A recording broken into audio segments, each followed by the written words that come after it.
सवाल यह है कि ये संविधान में लिखा हुआ है दैट द सेंटर शैल, तो उसकी तरफ बढ़ना तो चाहिए, कदम सोचने की तो जरूरत है। आचार्य जी भी कह रहे हैं कि लाएं, अगर उनको लाना है बस हिंदू मुस्लिम के लिए यूज ना करें। गलत नहीं कह रहे हैं, लेकिन भारतीय जनता पार्टी की मंशा राजनीतिक है, सामाजिक और देश के लिए नहीं करना चाहते वो।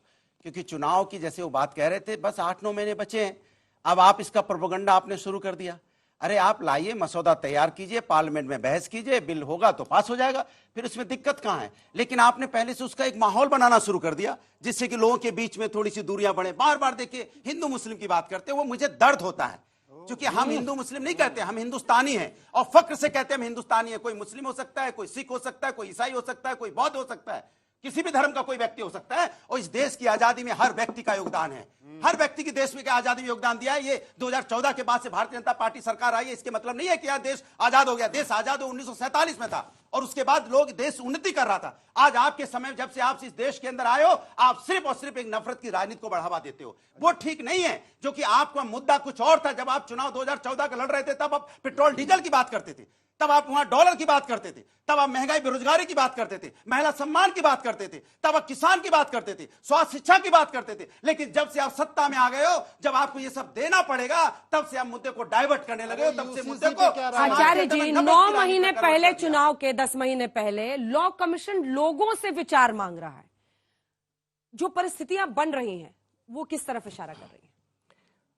देखिए, सुधांशु जी और इनकी पार्टी बहुत चालू पार्टी है और हमें बेमतलब हमारे पीछे पड़े रहते हैं, हमें बेमतलब घसीटते हैं। 10 साल से देश इनके हाथ में है, ये जो चाहते हैं करते हैं। नोटबंदी 2-2 बार करते हैं, किसी से पूछते हैं? नहीं पूछते। मुझे बताइए, अभी इन्होंने घोषणा पत्र का जिक्र किया, मैंने बड़ी जिम्मेदारी से एक प्रश्न उठाया था, वो ठीक है आपस में ये सब तू में वो प्रश्न इधर उधर हो गया, उसका जवाब मुझे चाहिए सुधांशु जी, क्योंकि आप राष्ट्रीय भाजपा के राष्ट्रीय प्रवक्ता हैं, सत्ताधारी पार्टी के राष्ट्रीय प्रवक्ता हैं। आप बताइएगा, देश में यूसीसी लाने का जो प्रयोजन है, मंतव्य है, मोटिव है, वो क्या है? सब एक समान हो जाए, तो आरक्षण पे इसकी आपकी राय क्या है? दूसरा, जो जिन राज्यों के अंदर सोशल कस्टम्स और उनके अंदर डिफरेंट शादी विवाहों के जो तमाम तौर तरीके हैं, उन पर आपकी क्या राय है? तीसरा पॉइंट यह है कि अगर आप पार्लियामेंट के अंदर यूसीसी पे एक बिल लाते हैं, उसका पूरा मसौदा हमारे सामने रखेंगे, तो उस पर अपनी राय देंगे। अगर in the interest of nation, देश के हित के अंदर आप एक समान सबको रखना चाहते हैं, तो मैं पहला व्यक्ति होऊंगा जो इसका समर्थन करूंगा। लेकिन आपकी नीयत पर संदेह है, आपकी नीयत पर हमें संदेह है। दूसरा पॉइंट एक और है, एक साथ ही जवाब दे दीजिएगा। हर बात में अतीत के ऊपर मत जाइएगा। अभी यहाँ मैं किसी का पक्ष नहीं ले रहा हूं, लेकिन आप हिंदुस्तान के मुसलमान को और हिंदुओं को अलग अलग करके अगर देखेंगे तो ये देश के लिए ठीक नहीं होगा। हो सकता है एक पार्टी के लिए ठीक हो सकता है एक लीडर के लिए ठीक हो, लेकिन हिंदुस्तान के मुसलमान में आपको मुगल क्यों नजर आता है, औरंगजेब क्यों नजर आता है, शाहजहां क्यों नजर आता है, या खिलजी क्यों नजर आता है? उसमें वीर अब्दुल हमीद क्यों नहीं नजर आता आपको उसमें अशफाकुल्लाह खां क्यों नहीं नजर आता? आपको कलाम क्यों नहीं नजर आता? मौलाना आजाद क्यों नहीं नजर आता? आपको उन लोगों को जो इस देश के की बुनियाद में शामिल हैं, उनको अगर ऐसे अलग थलग करेंगे तो हो सकता है कि आपकी पार्टी को फायदा हो जाए, एक बार और हो जाए, लेकिन देश का नुकसान होगा। इसलिए मैं कहना चाहता हूं, हिंदुस्तान के हित में अगर आप कोई फैसला लेते हैं, हम बिल्कुल उसका समर्थन करने को तैयार हैं, लेकिन साफ नीयत से लीजिएगा, कुटिलता से मत लीजिएगा। इन्होंने मसौदे की बात कही, तो विधि आयोग ने जो प्रारंभ की है शुरुआत, वो मसौदे के लिए ही तो की है कि भाई भिन्न भिन्न सामाजिक सेक्शन से किसी भी व्यक्ति को, भारत में सबको अधिकार होना चाहिए। यदि कोई बड़ा वैधानिक परिवर्तन हो रहा, सिर्फ सांसदों को विशेषाधिकार होना चाहिए, कम से कम राय देने का अधिकार तो सबका है ना। तो उन्होंने सिर्फ राय मांगी है, यहीं से तो मसौदे का ड्राफ्ट शुरू होगा। मगर आपने एक बात मार्क किया अंजना जी, एक कहावत होती है लुकिंग लंडन टॉकिंग टोक्यो। आप देखिए मुद्दे के ऊपर ना वो बताते साहब इधर उधर के मुद्दे घूम आते हैं, मगर यूसीसी पे साफ जवाब नहीं देते। अब जो इन्होंने बात कही, हम हिंदू मुस्लिम के ऊपर विलेनाइजेशन ऑफ मुस्लिम्स, यानी उनको विलन बनाना इस देश में, क्या इन्होंने कहा कि मुस्लिम समाज के लिए जो हमने औरंगजेब से जोड़ा, हमने जोड़ा। अरे इस देश में औरंगजेब के नाम पे सड़क किसके जमाने में बनी? खिलजी, तुगलक, बाबर, शाहजहां, किसके जमाने में सड़क बनी?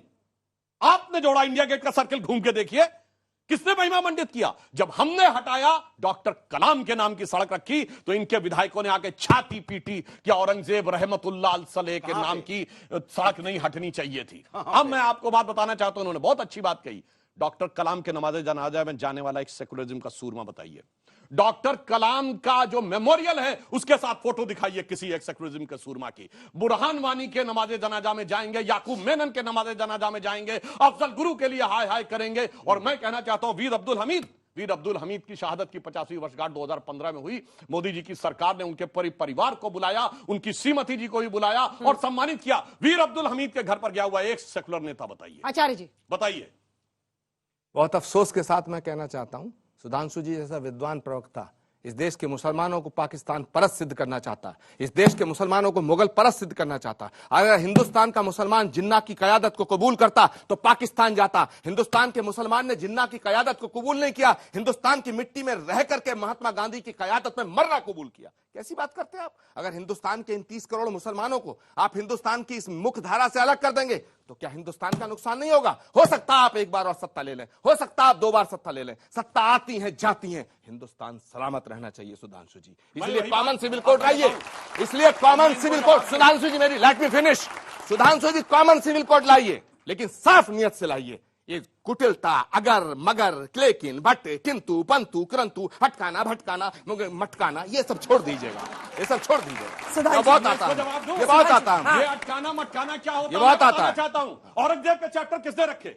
खिजी के चैप्टर किसने रखे? बोलिए। और डॉक्टर कलाम को जो हमने राष्ट्रपति घोषित किया, समर्थन किए थे? नहीं। ये देखो आ गए नौटंकी करने वाले लोग जो आके अब बताते हैं कि हिंदुस्तान के मुसलमानों को ये नहीं करे। अरे हम नहीं कहते। और बताना चाहता हूं, हिंदुस्तान के मुसलमानों की जहां तक बात करते हैं तो हम तो कहते हैं, ये बताइए इस देश के लिए पहली शहनाई किसने बजाई थी 15 अगस्त? अब आप वहां आ गए, 1947 सवाल वहां से वहां आ गए। नहीं बिल्कुल, अब आप आ गए वहां। उस्ताद बिस्मिल्लाह खां को भारत रत्न अटल जी की सरकार में मिला, 50 साल क्यों नहीं दिया? बोलिए। इसीलिए मैं पूछना चाहता हूं, ब्रिगेडियर मोहम्मद उस्मान भारत की सेना के लिए शहीद होने वाले पहले गैलेंट्री अवार्ड विनर थे। मैंने बार बार पूछा, अब्दुल हमीद के घर पे गया हुआ एक सेकुलर नेता बताइए, ब्रिगेडियर उस्मान के घर पे गया हुआ एक सेकुलर नेता बताइए, अबुल कलाम के नमाज़े जनाजा में गया हुआ एक सेकुलर नेता बताइए। अब ठीक लाइन पे, अब ठीक लाइन पे, जहां याकूब मेनन ठीक लाइन पे, अब ठीक लाइन को ये लोग करते हैं। इसलिए मुसलमान हिंदू की बात नहीं है, पूरा कर रहे हैं। सुनिए, हिंदू मुसलमान की बात नहीं है, मुसलमानों में कट्टरपंथी खेमा, सिर्फ उसी को साथ में रखना और उसी को साथ लेके दोनों में जवाबी कव्वाली होती है। क्योंकि आतंकवाद के आरोपियों के घर ये जाते हैं। सुनिए एक मिनट, पूरी बात कर दो सर, पूरी बात सुनिए ना। आतंक, अरे आप जाते हैं ना, 47 में चले गए थे। आतंकवाद के आरोपियों से मुकदमे इन्होंने भी वापस किए, आतंकवाद के लिए इन्होंने आंसू बहाए, और इतना ही नहीं, पोटा इन्होंने वापस किया। ये कह के मुसलमानों पे ज्यादा मुकदमे हो। बुरहान वानी के जनाजे पर रोने वालों के साथ आपने बस जम्मू कश्मीर में अंजना जी, सरकार बनाई थी, अंजना जी, सरकार बनाई थी उनके साथ। Anjana ji 10 second please, by request, 10 second. इन्होंने जहर में बुझा के तीर मारे, ऐसे तीर मारे, जख्म कर दिया, सच बोल दिया। लेकिन सुनिए, सच कौन नहीं गया बोला, था? झूठ का जहर। डॉक्टर एपीजे अब्दुल कलाम के, मैं बताता हूं, मैं पूछता हूं एक ही सेंटेंस। ये जो महबूबा मुफ्ती है जो आतंकवादियों को शहीद कहती थी, इसे आपने खाला फूफी तुमने बनाया, हमने बनाया? आपने बनाया था, हमने बनाया, आपने चीफ मिनिस्टर बनाया। कैसी बातें करते हैं आप? सम्मानित महिला नेता है, ऐसे शब्दों का इस्तेमाल उनके लिए मत कीजिए। मैं आज तक की तरफ से इस पर आपत्ति जाहिर करती हूँ, प्लीज। बिल्कुल, मैं वही बोलने वाला था। जब इनको मैंने पहले ही अपने शब्द में बोला था, इनको सत्ता के लिए सब कुछ करना है। वही पीडीपी के साथ सरकार किसने बनाई थी? वही तो मैं कह रहा हूँ। सरकार बनाई, सुन लिए, इधर तो मत भागिए, अब भागने लगे ना। पीडीपी के साथ सरकार बनाने वाले ये। अच्छा, कुछ प्रश्न भी लेने हैं मुझे, सुन लीजिए। और जब बार बार आप बात कर रहे हैं राष्ट्रपति जी, अंजना जी, लोहिया जी ने क्या बोला, बनाने वाला कौन? आदरणीय नेताजी सबसे पहले गए थे उनको बनाने के लिए। आप आइए, अब्दुल कलाम साहब को बनाने के लिए प्रधान, क्या बात कर रहे हैं आप? क्या बात? अरे सांसद हमारे उस समय 38 सांसद थे, क्या बात कर रहे हैं आप? क्या बात कर रहे हैं आप? फालतू बात कर रहे हैं। ये बोलोग हैं, सुन लीजिए, अरे सुन लीजिए, अब चुप रहिए, फिर मजबूरी में इन्होंने अब चुप रहिए। सबसे पहले अरे हम 21 होंगे तो उससे क्या होता है? लेकिन कौन लेके आया? लेके कौन आए? लेके कौन आए? समर्थन किया, लेके आए थे, लेके आए थे। अश्विनी जी पूछ रहे हैं कि लोहिया जी ने क्या कहा था UCC पे। समान नागरिक संहिता पर, आपको पता है? लोहिया जी समाजवादी परिवार से बिल्कुल, मैं बता रहा हूँ क्या कहा ना, था? लोहिया जी हमेशा कहते थे समाज के अंदर में हर व्यक्ति को आगे बढ़ने का अधिकार है। ना, ना, अरे UCC सुनो, पे आप क्या जब बोला? बोले तो ना ना ना ना, UCC पे क्या बोला? मैं बोल रहा हूँ, ना ना आपको ना, पता ही ना, नहीं है। ना, मैं अपनी बात आपको कह रहा हूँ। पता ही अच्छा नहीं जी, है। बीच में नहीं अश्विनी जी प्लीज, बीच में। रोक लेना, क्योंकि आपके पेट में मरोड़ हो रहा है, मैं समझ रहा हूँ। अरे क्या भैया, expose हो मैं गए? सिंपल अब मुझे पूछ बोलने इधर दो। बोलिए प्लीज, मैंने आपस में कहा- प्लीज। मैंने कहा हमेशा से समाजवादी पार्टी का और लोहिया जी का यही विचार था कि समाज में हर व्यक्ति को आगे बढ़ने का अधिकार है, हर व्यक्ति को न्याय मिलने का अधिकार है, अरे और हर UCC व्यक्ति पे- को, एक बार मेरी बात पूरी होने पूरी दीजिए। कर रहे हैं आप। हाँ, हर व्यक्ति को न्याय मिलने का अधिकार है, चाहे किसी मजहब का हो वो, उस व्यक्ति को बराबर का न्याय मिलना चाहिए। लेकिन जब से भारतीय जनता पार्टी की सरकार आई है, आप देख रहे हैं कितना जहर वाली बातें करते हैं ये लोग। ये हिंदुस्तानी है, ये हिंदुस्तानी होने की बात लोहिया जी करेंगे ने कहा हमेशा। था- जब नहीं सत्ता बनानी होगी तो जाके सत्ता बना लेंगे कश्मीर में, और जब यहाँ सत्ता बनानी होगी तो यहाँ पे झगड़ा लड़ाने की बात करेंगे। छोटा सा जवाब। लोहिया जी ने कहा था कॉमन सिविल कोड संविधान की आत्मा है, इसको लागू करना चाहिए। ये जो अंग्रेजों का कानून चल रहा है 1937 का शरीयत एक्ट, पारसी वाला 1872 का, क्रिश्चियन वाला 1876 का, उन्होंने कहा था अंग्रेजी कानून खत्म करो, अंग्रेजी कानून खत्म करो। हाँ, अरे सारे पर्सनल अंग्रेजी है। कानून की बात थी, सुन तो लो, देखिए भटकाने लग गए। मुस्लिम का लोग हैं जो भटकाते हैं, अंग्रेजों आधा ने सच बोलेंगे, आधा सच। सुन तो लिया, अंग्रेजों ने डिवाइड, अंग्रेजी कानून। अरे सुनिए प्लीज, अंग्रेजी अंग्रेजों ने कानून। डिवाइड एंड, प्लीज अनुराग। अंजना जी एक सेकंड, अंग्रेजों ने डिवाइड एंड रूल के अंतर्गत शरीयत एक्ट बनाया 1837 में, 1872 में उन्होंने क्रिश्चियन मैनेज एक्ट बनाया, पारसी मैनेज बनाया, उन्होंने कम्युनिटीज को बांटने के लिए अलग कानून बनाया। लोहिया जी कहते थे सारे अंग्रेजी कानून खत्म करो, कॉमन सिविल कोड ले आओ, उस पर बोल नहीं रहे। ठीक है, आप रुक जाइए, कुछ सवाल जल्दी से पूछिए। कब बोला था? सुधांशु जी एक सेकंड। अरे दीनदयाल के साथ भोजन कभी करते थे, जनता आपको की भी पता ही सुन नहीं। लीजिए, एक सेकंड। मेरा सवाल सुधांशु जी आपसे है। सर, आपने कहा यूसीसी के पे ये तर्क दिया कि वन लॉ वन नेशन होना चाहिए, सही बात है, होना चाहिए। लेकिन सर जो कानून नहीं है उस पर बाद में चर्चा करें, जो कानून है हमें लगता है उस पर पहले बात करना चाहिए। एक एक्ट है पोक्सो एक्ट, जानते होंगे, ये तो अभी हाल फिलहाल का वर्ड है। उस एक्ट के तहत उत्तराखंड में जो अभी तनाव, सांप्रदायिक तनाव चला हुआ है, उसमें 2 बंदे की गिरफ्तारी होती है, और उसी पोक्सो एक्ट में ये कहा जाता है कि पूछताछ से पहले गिरफ्तारी होनी चाहिए, इतना कंटेंट मामला है। और वही पोक्सो एक्ट जब आपके सांसद के ऊपर लगते हैं तो आप लोग कुछ नहीं बोलते हैं। तो ये मतलब माँ माटी मानुष के बदलते ही चाल चेहरा चरित्र चिंतन कैसे बदल जाता है आप लोगों का? ये आप कानून की बात कर रहे हैं या कानून के इम्प्लीमेंटेशन की? ये कानून है कि कानून का इम्प्लीमेंटेशन है? बताइए। ये कानून इसका मतलब पहले आप समान कानून की बात के लिए तैयार नहीं हैं, और आप कह रहे हैं कानून के इम्प्लीमेंटेशन की आप बात कह रहे हैं। जवाब नहीं मिलेगा, कोई बात नहीं, नहीं, सुनिए, आपके सांसद पर जल्दी से सुनिए, मैं एक बात बताना चाहता हूं। सुनाइए। इस विषय के ऊपर हम लोगों ने तो पूरी शिद्दत के साथ काम किया है, मगर कम से कम मजाक नहीं उड़ाया है जैसा इन लोगों ने मजाक उड़ाया।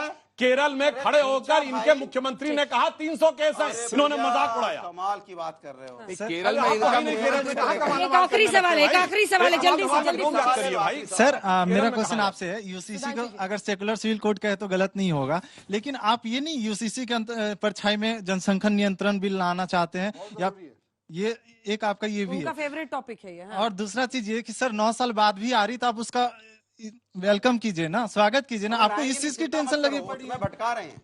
एक बात मैं कहता हूं, जल्दी से। यूसीसी नहीं बल्कि आईसीसी ले आओ। इंडियन पिनल कोड पहले से है, इंडियन सिविल कोड ले आओ। ये यूसीसी नाम इतना डिस्प्यूटेड हो गया, इस नाम को हटा देना चाहिए। इंडियन सिविल कोड ले आओ, उसमें 10 चैप्टर बनाओ। Chapter 1 age of marriage, chapter 2 grounds of divorce,